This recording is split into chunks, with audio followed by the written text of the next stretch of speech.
a finger down if when you were 15 years old, you went to your first high school party, but your mom thought you were sleeping over at your friend's house, and you were sleeping over at your friend's house.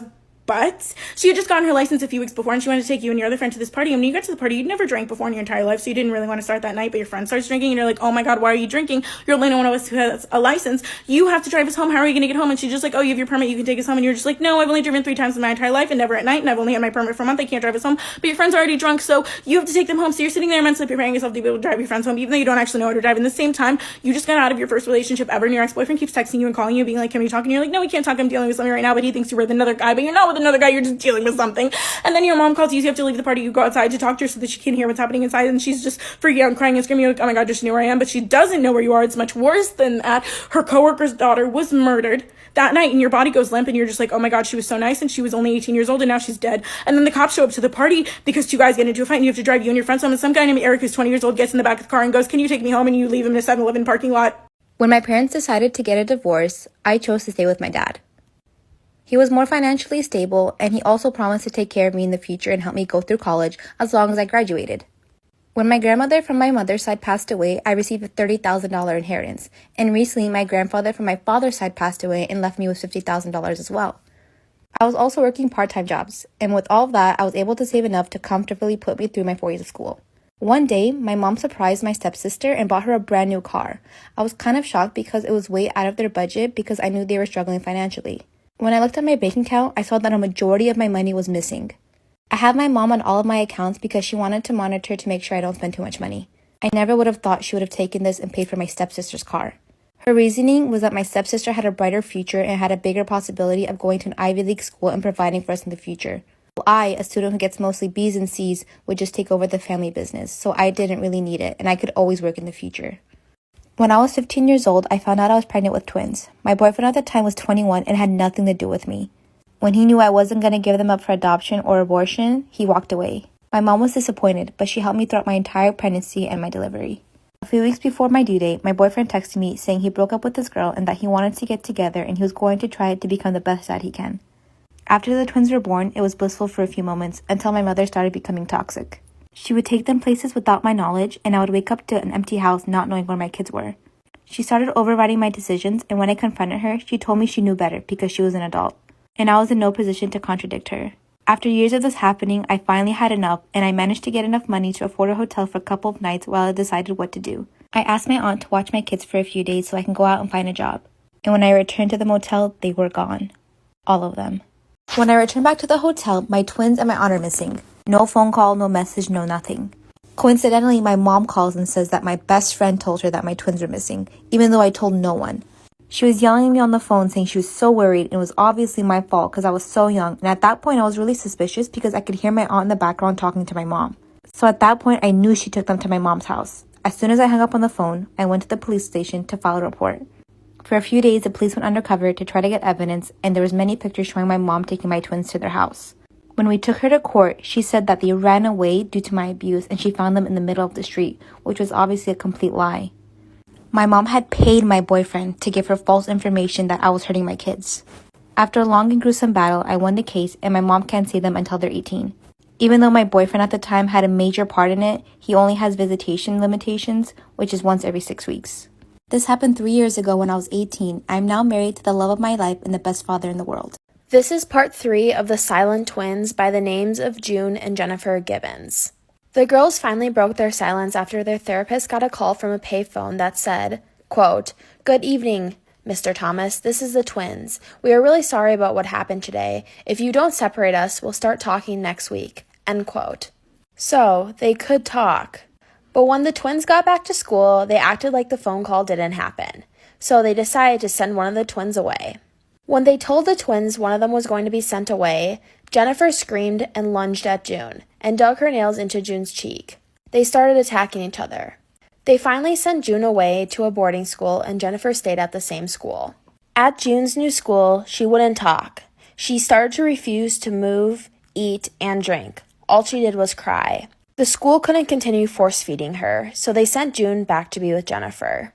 Stay tuned for part 4. I'm posting it tonight.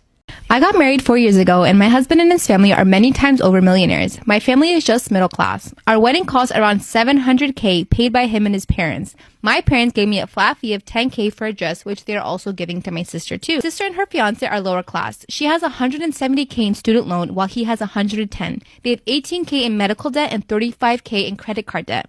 Well, last night was my sister's birthday dinner, and she announced she was engaged and wanted help paying for her wedding. She gave me a spreadsheet of how much she was going to need for her dream wedding. Anyways, her dream wedding is supposed to cost $100K, and as her only sister, I need to step up and help pay for her wedding since her parents are only giving her $10K for a dress. She said she needs me to give her at least $70K since I'm rich now. When I told her I'm not giving her $70K, she cried and said it wasn't fair how I get whatever I want. When she realized I wasn't going to budge, she broke down about how I'm just using motherhood to be greedy and lazy. I have 2-year-old twins. I eventually told her I wasn't going to be bullied into giving her $70K. She's 15 weeks pregnant, hence why she's in a rush to be married right away.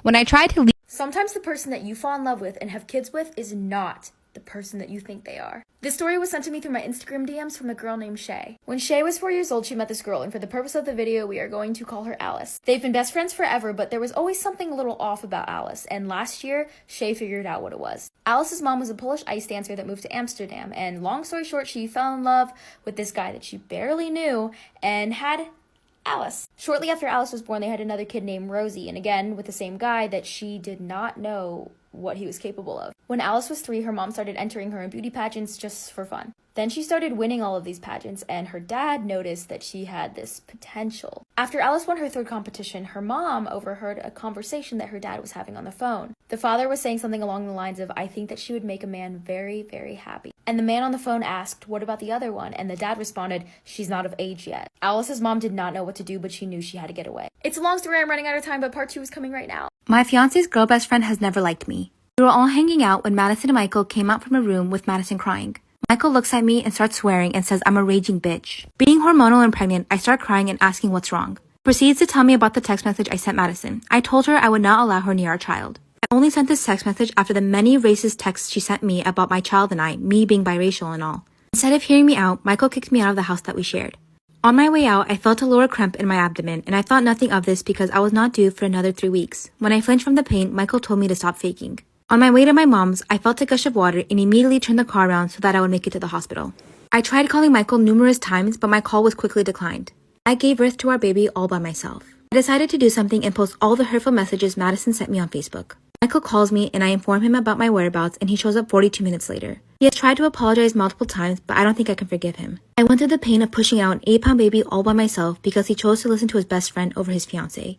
Should I forgive him? My neighbors saw me naked. Story time. So sometimes a bitch sleeps naked because I get hot as fuck and because I heard a lot of good things about it. But anyways, this particular night, a bitch was naked and I woke up out of my slumber thirsty as fuck. Like I was literally feeling like SpongeBob when he went to Sandy's. But a bitch didn't put on clothes like a normal person because it was like 3 o'clock in the morning and no one was up. So I thought it would be a good idea to get out of bed and get water naked. So I'm getting my water and minding my own business. And my boyfriend's mom decides to come out of the room. And she knew I was in the kitchen, but she didn't know I was naked. And she starts walking towards me. And I was like, oh, hell no. I wasn't about to have my boyfriend's mom see me naked. You got me fucked up. So I thought it would be a good idea to run outside the back door, which leads to our backyard. But because I did that, my boyfriend's mom obviously thought it was suspicious. So she opens the back door and calls my name. So I run through the side of the house to get to the front of the garage door. My thought process at the time, I was going to put in the garage code to get into the house through the garage. But that didn't happen. Part 2 gonna be... I was engaged to the love of my life, but my sister met up with me and begged me to break it off. She said I had to leave him because they were in love. And he was just too afraid to break up with me because he didn't want to hurt me or my family. When I confronted my fiancé about my stepsister's accusations, he straight up denied it. He said she's been trying to come on to him for some time and he never mentioned it because he didn't want to ruin our relationship. He begged me not to believe her, and so we continued how we were. My stepsister grew resentful and made nasty comments about how I was forcing a man who didn't even love me to marry me because I had low self-esteem. A month later, I get a text from my sister. It's a video of her and my fiancé sleeping together in my bed, and multiple screenshots of him telling her he loved her, how he wished she was the girl he was marrying, and how he hated that I wouldn't let them be together. I was devastated and angry, but decided to move in silence. I went home, grabbed all my stuff, removed all my money from my joint account, and moved in with my dad. After that, I sent all the screenshots to my family and his. He tried getting back with me multiple times, but I ended up blocking him when I found out he proposed to my sister with the same ring he gave me. I left it behind. Now they're getting married. I was extremely hurt to find out that my mom, step-siblings, and stepdad were attending the wedding. When I tried to express my feelings, they dismissed me and said it wasn't their fault that I got in the way of true love and made me out to be some sort of vindictive Disney villain. So I cut contact with them and I barely spoke to my mom in 5 years. Fast forward and I get engaged to my now husband. Due to COVID, we had a small ceremony and I also fell pregnant. My dad and stepmom have been amazing throughout all of this. She knitted a pair of booties and posted them on Facebook and tagged me about how she's excited for her grandbaby. My mom didn't know I was pregnant. Shortly after, I received a phone call to confirm. Since then, she's invited me and my husband over to her house multiple times. I've declined every single time for the obvious reason. My ex-fiance and stepsister live there. The next time my mom called, I told her I didn't want them to keep inviting me over when they knew I would be forced to see my stepsister. I'm still hurt over what they did to me, and I told her I wasn't sure if I wanted people like them in my child's life. My mom was crying hysterically and kept saying I was being cruel and I couldn't deprive her of her first grandchild. She kept wailing about how I might be the only person in our family to even give her grandchildren. Am I wrong for trying to keep my mom out of my child's life? There is a creepy lost episode of Barney that a father swears he caught his kids watching. One day he was looking at the TV guide when he saw that it said a lost episode of Barney was going to air at 7 p.m. He asked his kids if they wanted to watch and they said yes. They all sat down to watch it and the theme song started playing, but something wasn't right about it. It almost sounded like the song was being whispered. The episode started as it usually did, the kids holding the Barney doll that suddenly comes to life. But when Barney started talking, he sounded slightly weird. It sounded like two people were talking at once. His normal voice and one that sounded darker and scarier. And suddenly he said, "Hi kids, today I'm going to talk to you about death." So one of the kids asked him, "Barney, what's death?" He then chuckled and said, "This is." with his face suddenly turning angry, his teeth growing long, and then he eats the child. And then he proceeds to chase all the other children around, trying to eat them throughout the rest of the episode. And then at the very end of the episode, he sang the I Love You song as if nothing happened, so love. If you can solve this riddle, you're a genius. There was this woman and she was a serial killer. She would take men on dates and then poison them and kill them. One day she goes on a date with you. Ooh, but she can't go through with it because she's so in love with you. Eventually, you two end up getting married and you buy a house together. When you buy the house, she claims the basement for her work and she says that you're not allowed to go down there. You say okay and you're happily married. But as time goes on, you get really curious and one day she leaves for work and you decide to go downstairs and see what's down there. When you go downstairs, it's pitch black and you reach around the walls to see if there's a light switch to turn on, but there isn't. As you're feeling around the room, there's a light bulb above you that is unscrewed a little bit. You screw it in a little bit more to turn on the light. Immediately, you see all the dead bodies that she's ever killed, and you're in shock as you're looking around for a while, but then you hear her car pull up in the driveway and she's home from work. You quickly unscrew the light bulb, run upstairs, and sit down. When she gets home, she goes downstairs to check on her dead bodies, and she immediately knew that you were in there. How did she know? Pause this video right now because I'm about to say the answer. It was because the light bulb was still hot.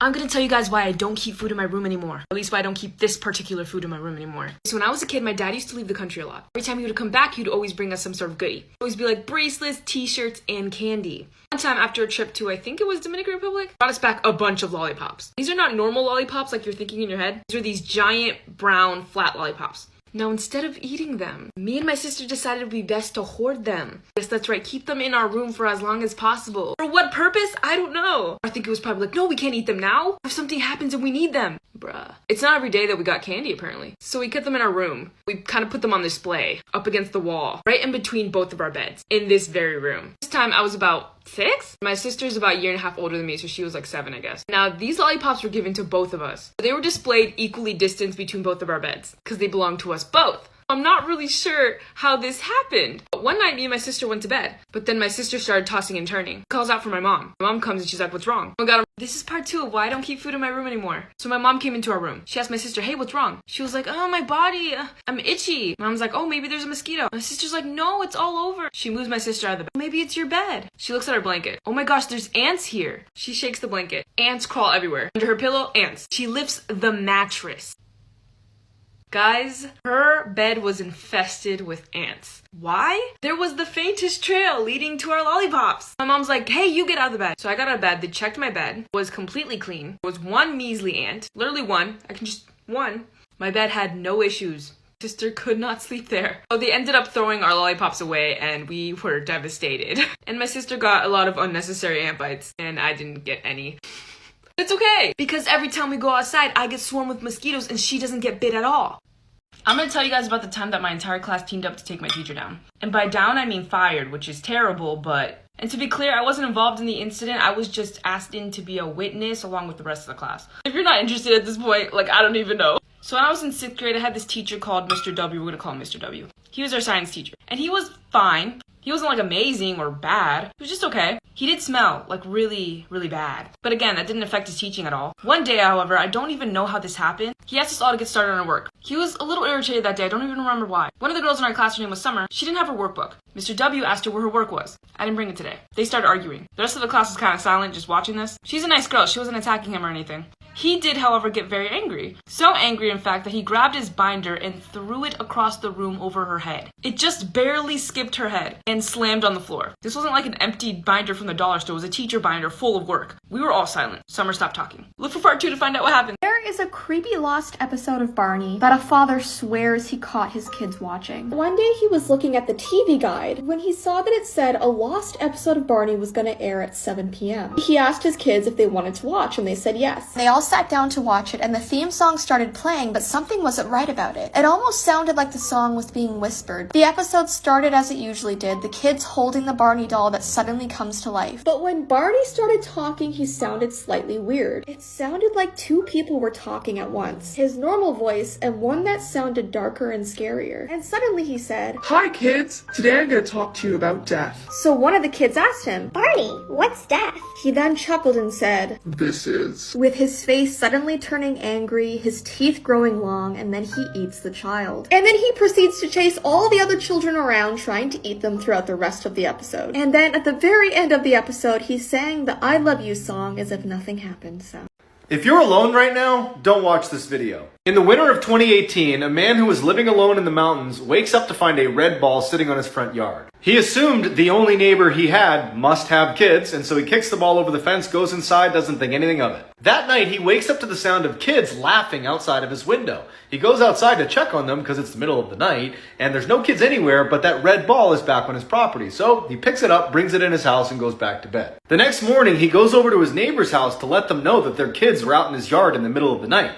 But it turns out his neighbor is just some old man who lives alone, and there aren't any kids anywhere in the area. That night, he wakes up again to the sound of kids on his property, and when he looks outside, there's no kids, but that red ball is back on his property. Panicked, he runs downstairs to make sure the one he brought in is still inside, and it's gone. He checked every window and door, and everything was still locked. It didn't make any sense. He decides to look out the window one more time, and off in the distance is some weird, stiff figure watching him.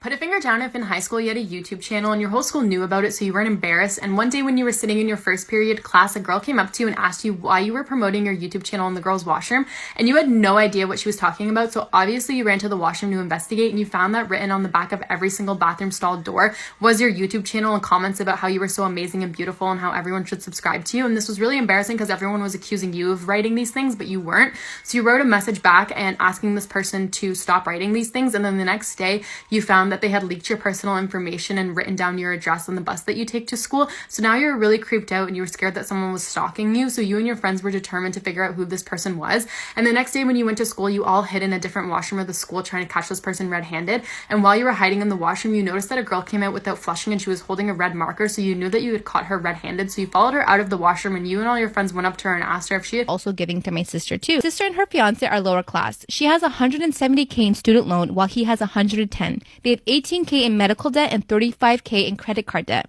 Well, last night was my sister's birthday dinner, and she announced she was engaged and wanted help paying for her wedding. She gave me a spreadsheet of how much she was going to need for her dream wedding. Anyways, her dream wedding is supposed to cost $100K, and as her only sister, I need to step up and help pay for her wedding since her parents are only giving her $10K for a dress. She said she needs me to give her at least $70K since I'm rich now. When I told her I'm not giving her $70K, she cried and said it wasn't fair how I get whatever I want. When she realized I wasn't going to budge, she broke down about how I'm just using motherhood to be greedy and lazy. I have 2-year-old twins. I eventually told her I wasn't going to be bullied into giving her $70K. She's 15 weeks pregnant, hence why she's in a rush to be married right away. When I tried